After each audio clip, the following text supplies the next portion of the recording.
గురువుగారు, కాళహస్తి అమ్మవారైన జ్ఞానప్రసూనాంబ చీర ఎందుకు అడిగింది? ఇది చాలా చాలా చాలా ఇంట్రెస్టింగ్ కథ అనమాట. శ్రీకాళహస్తిలో అమ్మవారి పేరు జ్ఞానప్రసూనాంబ, అయ్యేవారు శ్రీకాళహస్తీశ్వరుడు. ఈ విషయం మనందరికీ తెలిసిందే.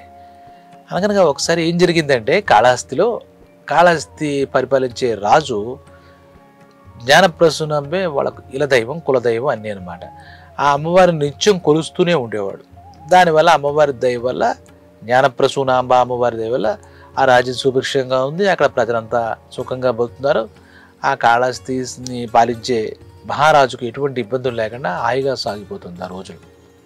అందరూ కూడా మన మహారాజు చాలా మంచివాడు, మనందరికీ చేదోడు వాదుగా ఉండడం, మన సంక్షేమంగా పట్టించుకుంటాడు, అలా మంచి పేరుతో సుఖశాంతులతో ఆ రాజ్యం సుభిక్షంగా వర్ధిల్లుతోంది. ఆ టైంలో ఏం జరిగిందంటే, పొరుగు దేశాలకి ఈయనకున్న మంచి పేరు ఇవన్నీ చూసి కళ్ళు కుట్టాయి శత్రు దేశంగా పొరుగు దేశాలు. అకారణంగా ఈ కాళహస్తిని పరిపాలించే మహారాజు మీద దండెత్తి యుద్ధానికి వచ్చేసారు చేపాపేటకండి.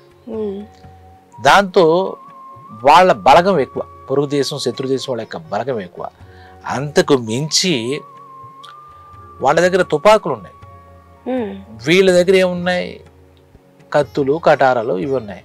కత్తిలా తిప్పే లోపల ఒక తుపాకుతో కాలిస్తే వీళ్ళు చచ్చి ఊరుకుంటారు కదా. మామూలుగా తుపాకులు అంటే అడ్వాన్స్ కదా. అంటే ఇది ఒక యథార్థ సంఘటన అన్నమాట. ఈ కథ మనకు ఒక యథార్థ సంఘటనగా మనం చెప్పుకోవాలి. అక్కడ ఏం జరిగింది అని అంటే, తనకు తెలిసింది ఒకటే, మనం ఎలాగా యుద్ధంలో గెలవలేము, ఎందుకంటే వాళ్ళ బలగం ఎక్కున్నారు, వాళ్ళ చేతిలో ఆయుధాలైనటువంటి తుపాకులు ఉన్నాయి అని చెప్పేసి తెలుసుకున్నాడు, వేగుల ద్వారా తెలుసుకున్నాడు.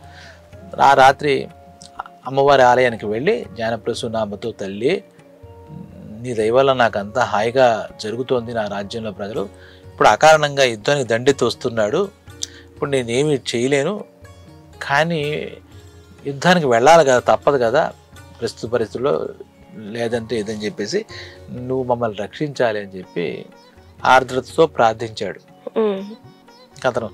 ఎందుకు అంటే, ఈ సైనికుల దగ్గర ఆయుధం లేకపోతే ఎవరు ఏమీ చేయలేరు, ఆయుధం లేకపోతే ఎవరు ఏమీ చేయలేరు. ఇలా జరుగుతున్న సమయంలో యుద్ధం ప్రారంభమైపోయింది. వాళ్ళంతా మిలిటరీ వాళ్ళగా తుపాకులు పట్టుకున్నారు, వీడి సైన్యం అంతా ఓన్లీ కత్తులతో నిలబడ్డారు. కత్తికిను తుపాకీకి ఆ సంబంధమే లేదు. దగ్గరికి వెళ్ళే లోపల కూడా పేలు చేస్తే కింద పడిపోతారు కదా సైనికులు. ఆ సమయంలో ఒక అద్భుతం జరిగింది. వాళ్ళు పేలుస్తున్న తోటాలు వీళ్ళెవ్వరికి కూడా తగలట్లేదు, సైనికులు ఎవరికి తగలట్లేదు. దాంతో ఈ మహారాజు ఆశ్చర్యపోయాడు, ఏదో అమ్మవారి కాపాడుతుంది అనుకున్నాడు.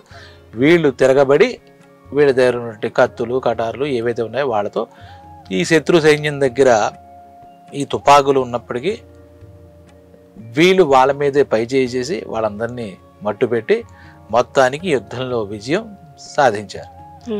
అమ్మయ్య అనుకుని, ఇదంతా అమ్మవారి కరుణ అనుకుని, ఆ తర్వాత జ్ఞానప్రసూనాంబ అమ్మవారు దర్శించుకుని ధన్యవాదాలు చెప్పాలని మళ్ళా యుద్ధం అయిపోయిన తర్వాత మహారాజు సతీ సమేతంగా ఈ కాళహస్తీశ్వర మహారాజు అమ్మవారి దగ్గరికి వెళ్ళాడు.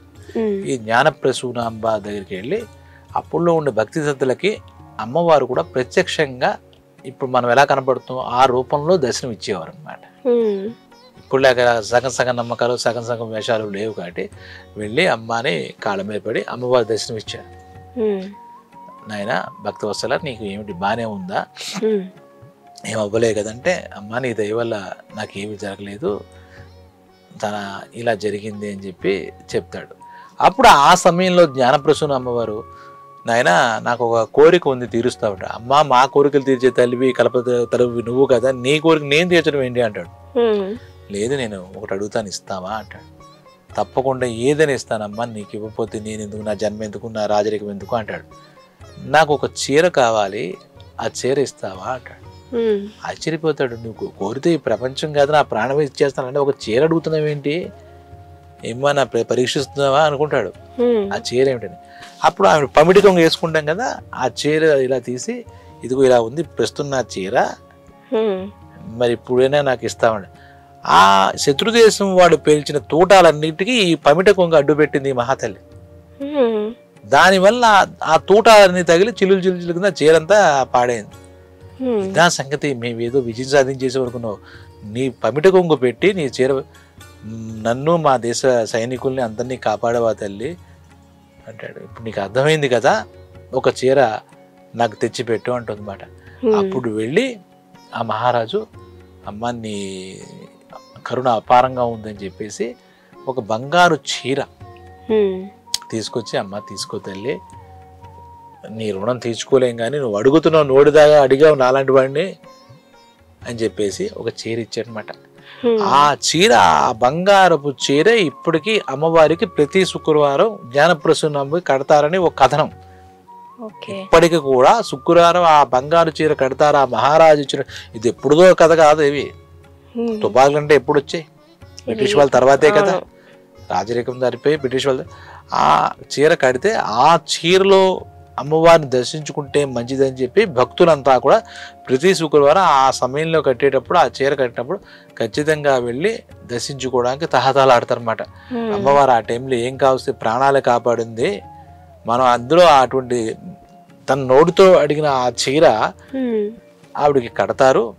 ఆ టైంలో ఆ రూపంలో దర్శనమిస్తే ప్రత్యక్షంగా మనకి దర్శనం ఇచ్చినట్టే అనుకుని ఇప్పటికీ కూడా ప్రతి శుక్రవారం నిజరూప దర్శనం లాగా ఆ తర్వాత అయిన తర్వాత వీడికి బంగారు ధరింపు చేసినప్పుడు భక్తులంతా పోటాపడి ఆ జ్ఞానప్రసూనంబ అమ్మవారిని దర్శనం చేసుకుంటారట. అంతటి విశేషం ఉందన్నమాట దాంట్లో.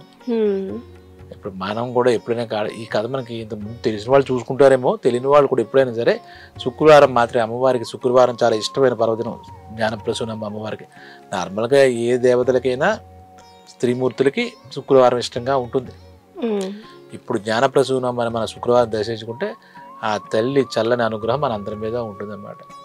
దీని వెనకాల ఎంత ఉంది, శక్తి స్వరూపాలు వాళ్ళు ఉన్నారా లేరని అనుమానం లెక్కలే. ఇంకా మనకి ఇలాంటి తార్కాణాలు కనబడ్డాయక ఇంకా భగవంతుడు ఉన్నాడా, దేవతలు ఉన్నారా, ఇవన్నీ అనవసరపు చర్చలు కదా. కాబట్టి అందరూ కూడా కాళహస్తి వెళ్ళినప్పుడు, కుదిరితే శుక్రవారం వెళ్ళినప్పుడు, అంటే రాహుగ్రహ పూజలని వెళ్తారు తప్పితే అమ్మవారిని చల్లని చూపులు మనం పెడితే అన్ని గ్రహాలు అనుగ్రహిస్తాయి, మనతోనే ఉంటాయి. అమ్మవారి అనుగ్రహం ఉంటే అన్నీ ఉన్నట్లే, అమ్మ దయ ఉంటే అన్ని ఉన్నట్టే అని వచనం, శాస్త్ర వచనం. ఇంకో విషయంతో, మంచి విషయంతో మళ్ళీ కలుద్దాం తల్లి. నమస్తే.